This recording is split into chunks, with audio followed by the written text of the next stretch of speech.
आज की जो प्रेस कॉन्फ्रेंस है उसमें 3 चीजों के ऊपर फोकस करूंगा। पहली चीज पे फोकस करूंगा कि हमारी डॉक्ट्राइन थी क्या और अब हम किस तरफ जा रहे हैं। पाकिस्तान ने एक नई डॉक्ट्राइन बनाई जिसमें यह बताया गया कि हमने अब सिर्फ जियो स्ट्रेटेजिकल एरियाज के ऊपर फोकस नहीं करना, बल्कि हमने इकोनॉमिक स्ट्रेटेजिकल एरियाज के ऊपर फोकस करना है। हमें आपको पूरी नेशन को यह डॉक्ट्राइन बताई गई। इस डॉक्ट्राइन का मकसद यह था कि पाकिस्तान को इकोनॉमिकली ऊपर लेके जाना है, पाकिस्तान की इकोनॉमिक स्टेबिलिटी को बेहतर करना है और जियो स्ट्रेटेजिक जो फोकस है, लेंस है, सिर्फ दफा का जो लेंस है उससे निकल के इकोनॉमी को उसके अंदर करना है। आपके सामने फिर आपकी एक नेशनल सिक्योरिटी पॉलिसी आई आज से चंद महीने पहले, जो मुल्क के हर इदारे, मुल्क के हर शहरी, तकरीबन मैं कहूंगा इक्का दुक्का को छोड़ के सेलिब्रेट की गई। उसके ऊपर एप्रिसिएशन रिवॉर्ड ली गई, उसको बड़ी धूमधाम के साथ लॉन्च किया गया और उसका पूरे का पूरा उस डॉक्ट्राइन और उस जो नेशनल सिक्योरिटी पॉलिसी थी उसका पूरे का पूरा फोकस किस चीज के ऊपर था कि अब जियो स्ट्रेटजी से इकोनॉमिक स्ट्रेटजी की तरफ हमारा फोकस है। वो है क्या, आम शहरियों को बता दूं घर में बैठे हुए, कि अगर हमारे घर में दाने होंगे तो हम लड़ाई भी कर सकेंगे, दफा भी कर सकेंगे, मुल्क को भी आगे लेके जा सकेंगे। तो फोकस यह था कि सबसे पहले हमने अपनी इकोनॉमी को बेहतर करना है, जिसका मतलब यह है कि हमें जहां से गैस सस्ती मिलती है वो लेनी है। हमारा कोई दुश्मन नहीं है, सारे दोस्त हैं हमारे। हमने किसी से, कोई मुल्क हमसे हजारों मील दूर है, हमारी उससे क्या दुश्मनी है खामखा में। हम किसी एक सुपर पावर के घुटनों में बैठ के दुनिया के बाकी मुल्कों के साथ खामखा में अपनी दुश्मनी नहीं बनाएंगे, किसी की प्रॉक्सी वॉर नहीं लड़ेंगे और हमें जहां से तेल सस्ता मिलेगा वो लेंगे, जहां से गैस सस्ती मिलेगी वो लेंगे। चाइना हमारा हमसाया भी है, हमारा भाई भी है। इसके साथ सीपैक और दूसरे एरियाज के अंदर भले किसी को पसंद आए दुनिया में या ना आए, क्योंकि हम एक अमन पसंद मुल्क हैं, अपने हमसायों के साथ अच्छा रिलेशनशिप रखना चाहते हैं, तो हम यहां भी अपनी इकोनॉमिक कोऑर्डिनेशन रखेंगे और अपनी इकोनॉमिक्स को ऊपर करेंगे। इसी सिलसिले में रूस का हम लोगों को प्राइम मिनिस्टर ने तमाम जितने भी इंपॉर्टेंट स्टेक होल्डर्स थे उन्हें ऑन बोर्ड किया। उन सब ने स्ट्रांगली रिकमेंड किया रूस का दौरा और उस वजह से वो दौरा हुआ। उस दौरे में आपको 30% सस्ती गैस की ऑफर हुई। उस दौरे में आपको तकरीबन 30% सस्ता आपको पेट्रोल की ऑफर हुई। उस दौरे का मकसद भी वही डॉक्ट्राइन और नेशनल सिक्योरिटी पॉलिसी जो हमने दी थी कि अब जियो स्ट्रेटेजिक से हमने इकोनॉमिक स्ट्रेटेजिक जो है उसके ऊपर फोकस करना है। अमेरिका एक सुपर पावर है। हम अमेरिका से दोस्ती चाहते हैं, लेकिन दोस्ती ऐसे चाहते हैं जैसे दोस्त दोस्ती चाहते हैं, जैसे भाभी और नंद आपस में दोस्ती चाहती हैं, जैसे जेठानी और दरानी आपस में दोस्ती चाहती हैं। हम वैसे दोस्ती चाहते हैं, नीचे लग के नहीं, बराबरी की सतह की दोस्ती चाहते हैं। हम दोस्त मुल्क बनना चाहते हैं, हम किसी मुल्क के खिलाफ नहीं, यही हमारी पॉलिसी थी। लेकिन पांव में लेट के दोस्ती नहीं चाहते, डिक्टेशन लेके दोस्ती नहीं चाहते, वैसे दोस्ती चाहते हैं। हम किसी मुल्क को मुर्दाबाद नहीं कहना चाहते, लेकिन हम चाहते कोई मुल्क भी हमें मुर्दाबाद ना कहे, ना ज़ाहरी तौर पर ना बातनी तौर पर। बातनी तौर पर कैसे है, जब वो हमें कहेगा यहां लेट जाओ सामने, तो उसने हमें मुर्दाबाद कह दिया, मुंह से कहे या ना कहे, उसने हमारी खुददारी को मुर्दाबाद कह दिया। तो मैं दोबारा वापस आता हूं, अब इकोनॉमिक सेंट्रिक हम हुए थे। हमने कोशिश करनी थी कि तमाम मुल्कों के साथ हमने इंगेज करना था, लेकिन आज दोबारा हमारी पॉलिसी क्या हो रही है, वापस अमेरिका बहादुर जो कह रहे हैं वो होगा। आज दोबारा पॉलिसी क्या हो रही है कि सुपर पावर से डरना है। एक सुपर पावर ऊपर है, दुनिया के अंदर है। मुसलमान के लिए सुपर पावर सिर्फ अल्लाह की जात है। अब हमारी पॉलिसी ये हो गई है कि अमेरिका बहादुर जहां कहेगा वहां हम ट्रेड करेंगे, अमेरिका बहादुर जहां नहीं कहेगा वहां हम ट्रेड नहीं करेंगे। तो इसका मतलब है हमने जो नेशनल सिक्योरिटी दी थी, जिसमें हमारी पॉलिसी में यह बड़ा वाज़ेह था कि हमने धड़ों की सियासत नहीं करनी, हमने किसी एक धड़े का हिस्सा नहीं बनना, हमने सबसे दोस्ती रखनी है।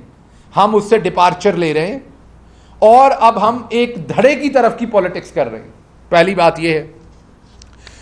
अब दूसरी बात यह है कि जब आपका कोई मकसद होता है, फॉर एग्जाम्पल कोई मकसद होता है, आपके चैनल का मकसद है क्राइम को कवर करना है, तो क्राइम का बीट रिपोर्टर भेजेंगे ना, स्पेशल कॉरेस्पॉन्डेंट को भेजना है अगर कोई उससे रेलेवेंट काम है, पीटीआई की बीट है तो पीटीआई के रिपोर्टर को भेजेंगे, नून लीग का काम है तो नून लीग के रिपोर्टर को भेजेंगे।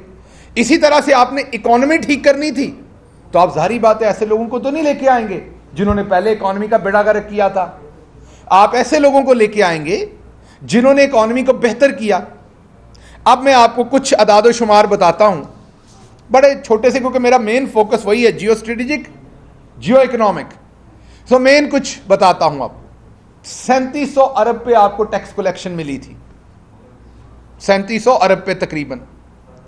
आज वो 6500 अरब पर पहुंच रही है, अल्लाह के हुक्म से छोड़ के गए हैं तकरीबन सालाना। एक साल हमें और मिलता तो 8000 अरब को क्रॉस करते, और वो बड़ा वाज़ेह कैसे क्रॉस करते बताने की जरूरत नहीं है। कहा गया एफबीआर ने बेहतरीन काम किया, लेकिन एफबीआर चेयरमैन को फौरन बदल दिया गया। State bank, foreign remittances, foreign reserves, हर चीज दुगने से भी ज्यादा बेहतर कर दी। एक्सपोर्ट आपकी ऊपर चली गई, लेकिन स्टेट बैंक का गवर्नर बेहतरीन काम कर रहा था, उसे भी फारिग कर दिया। हमारे जमाने में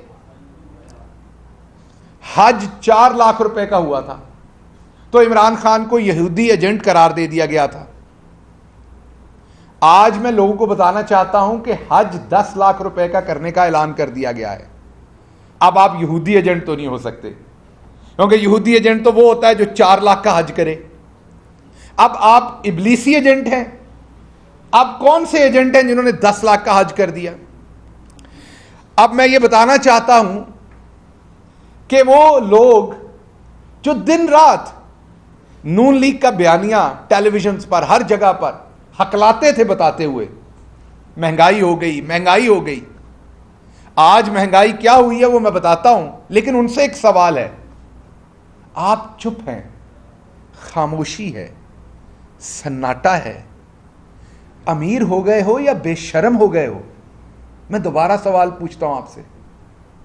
खामोशी है, सन्नाटा है, आज की महंगाई पे आप नहीं बोल रहे। क्या जेबों में पैसे पड़ गए हैं, अमीर हो गए हो, या बेशर्म हो गए हो, या बेजमीर हो गए हो कि आज नहीं बोलते हो? जो घी 400 रुपए पे बहुत सस्ता था, सॉरी, जो घी 400 रुपए पे बहुत महंगा था, आज वो 500 रुपए पे बहुत सस्ता है, क्योंकि कोई टेलीविजन आपको ये बात नहीं बता रहा। आज कोई इस पे बात नहीं कर रहा। जो बिजली पिछले चंद माह में बहुत महंगी थी, वो एक एक यूनिट पे 5-5 रुपए बढ़ाकर सस्ती कर दी गई है।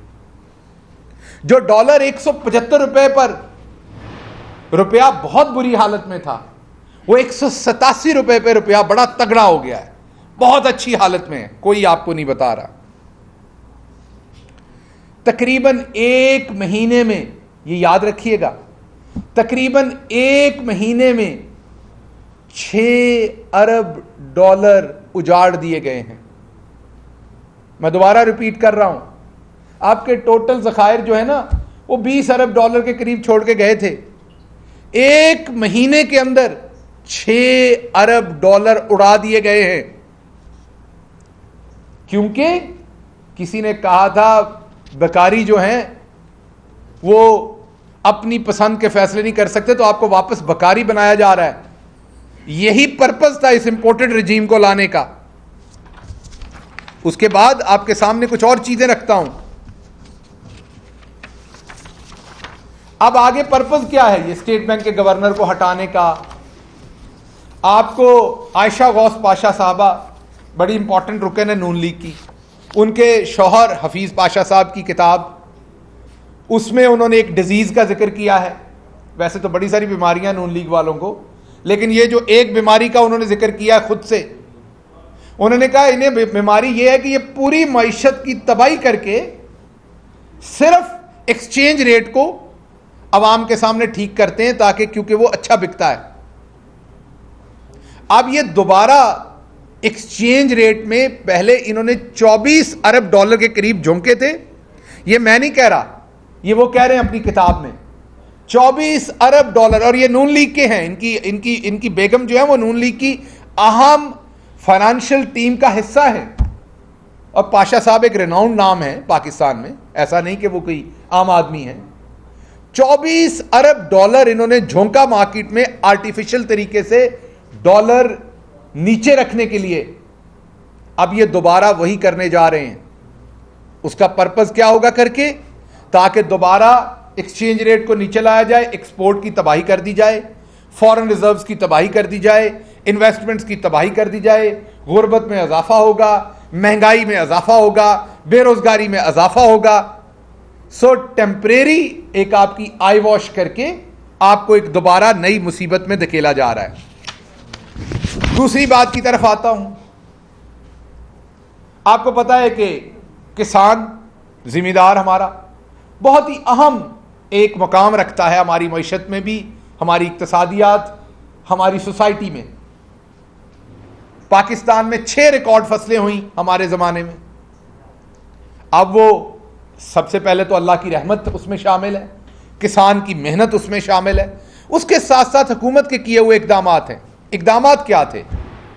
शदीद तरीन प्रेशर में भी हमने तारीख में पहली दफ़ा पूरी कैपेसिटी पे गैस जो है वो खाद बनाने वाले कारखानों को दी। और पाकिस्तान की तारीख में सबसे ज्यादा खाद हमारे जमाने में बनी। और दुनिया से, पूरी दुनिया में यूरिया 5 से 6 गुना महंगी थी। जब 2200 तक ऊपर तक गई, महंगी से महंगी 1800 रेट था, 2200-2300 तक भी बिकी, यह मैं मानता हूं। लेकिन दुनिया में उसका रेट उस टाइम 7000-8000 रुपए एक बोरी का था। पाकिस्तान ने 2020-21 के अंदर 1 करोड़ 20 लाख बोरियां बेची। तकरीबन गुज़श्ता रबी का जो सीजन था उसमें 3,17,000 मैट्रिक टन जो यूरिया है वो बेची गई। जो इस साल में बनाई जा रही है, जो जारी बात है हम सारा इंतजाम करके गए, वो 3.5 लाख, मीन 11% इजाफा हुआ यूरिया की प्रोडक्शन में, और डिमांड में भी जारी बात है। अब माशाल्लाह हमारा तो वजन नहीं उठाया जा रहा था क्योंकि हम निकम्मे थे। ये जो कंपिटेंट लेके आए हैं, ले पालक आपने जो गोद में लिए हैं कंपिटेंट, अमेरिका के कहने पे, बैरूनी साजिश पे, ये क्या कर रहे हैं? इन्होंने बंद कर दी है गैस। ये मैं किसानों को मुखातब करके बता रहा हूं। इन्होंने बंद कर दी है गैस, फर्टिलाइजर्स, जो खाद के कारखाने उनके लिए। पर्पस क्या है? हमने तो पूरा साल खाद भी पाकिस्तान की तारीख की सबसे ज्यादा बनाई, उसके साथ साथ हमने आपको बिजली भी पूरी करके दी। इनकम्पिटेंट थे ना, नकम्मे थे हम, नाअहल थे हम, तो हमने बिजली भी आपको पूरी करके दी, हमने खाद भी पूरी करके दी। अब ये जो पंजाब स्पीड से पाकिस्तान स्पीड है और असल में मकसूद चपड़ासी स्पीड है, तो ये जो मकसूद चपड़ासी है, इससे ना बिजली पूरी हो रही है ना खाद पूरी हो रही है।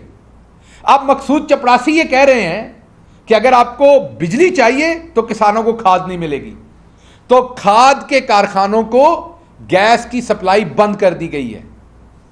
अब क्योंकि पूरे का पूरा टब्बर ही मक्कार है, धोखेबाज है, वो जो खत निकाला गया, अभी मैं आपको दूंगा मीडिया के दोस्तों को, उसके ऊपर तारीख जान के 2021 की डाली गई है।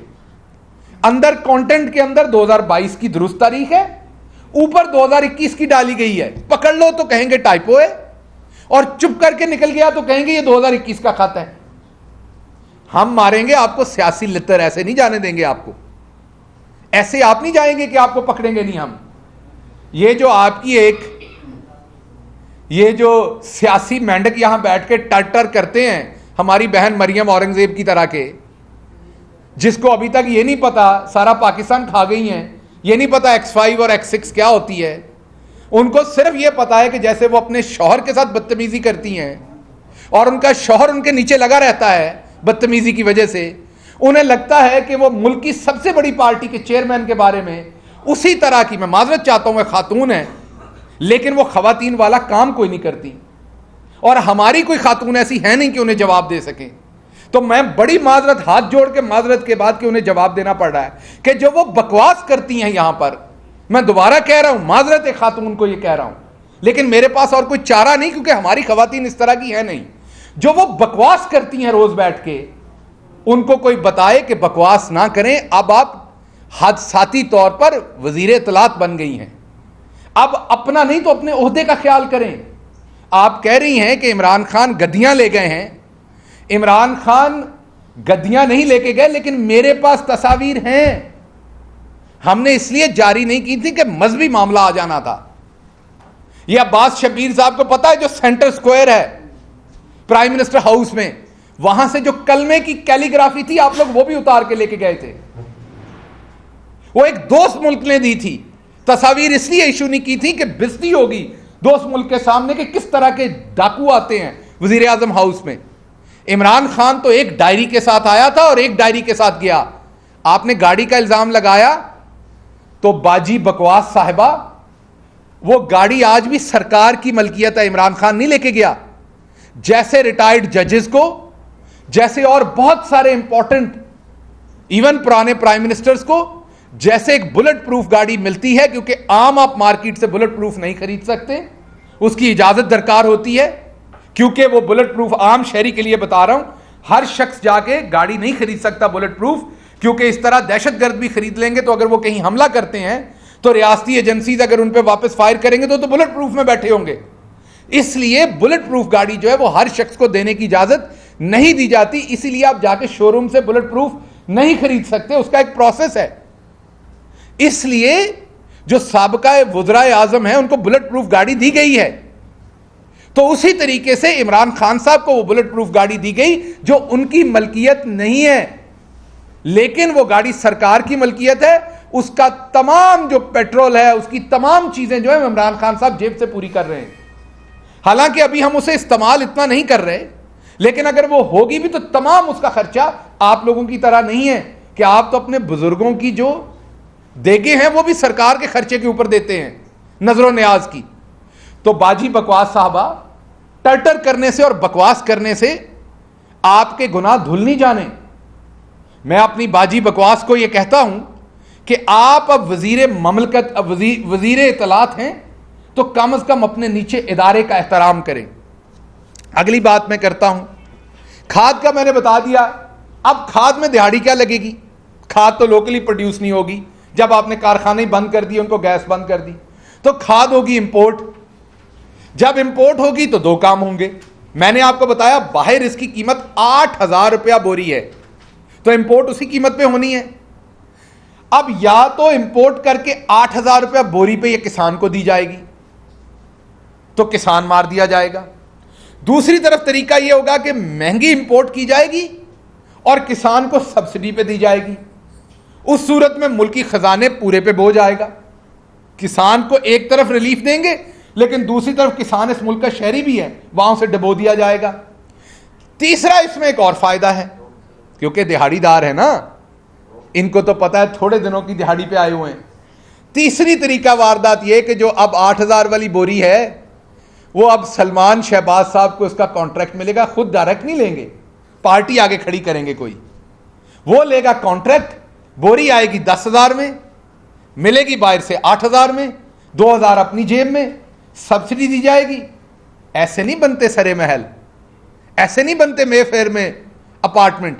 यही वो तरीका होता है।